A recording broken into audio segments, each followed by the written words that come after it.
ಆ ಎಲ್ರಿಗೂ ನಮಸ್ಕಾರ.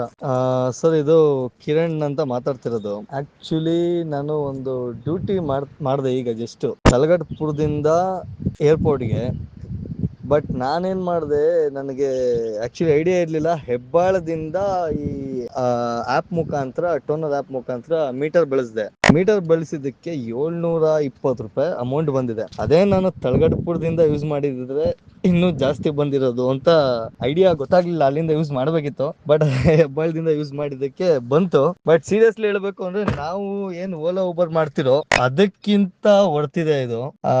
ನಾನು ಯೂಸ್ ಮಾಡಿದ್ಮೇಲೆ ನನಗೆ ಗೊತ್ತಾಗಿದ್ದು. ಯೂಸ್ ಮಾಡಕ್ಕಿಂತ ಮುಂಚೆ ನಮಗೂ ಕೂಡ ಗೊತ್ತಿರ್ಲಿಲ್ಲ. ಬಟ್ ನಿಜವಾಗ್ಲೂ ವರ್ತಿದೆ. ಯಾರ್ಯಾರು ಡ್ರೈವರ್ಗಳು ಇನ್ನೂ ಈ ಆಪ್ ನ ಯೂಸ್ ಮಾಡ್ತಿಲ್ವೋ, ಯೂಸ್ ಮಾಡ್ಕೊಂಡು ಒಂದು ಒಳ್ಳೆ ಪ್ಲಾಟ್ಫಾರ್ಮ್ ಇದು. ನಮ್ಗೆ ಚೆನ್ನಾಗಿ ದುಡಿಮೆ ಮಾಡೋಣ. ಥ್ಯಾಂಕ್ ಯು ಆಕ್ಚುಲಿ ಟೋನರ್ ಮೀಟರ್ ಟ್ಯಾಕ್ಸಿ ಆಪ್ಗೆ ಮತ್ತೆ ಎಲ್ಲರಿಗೂ ಕೂಡ.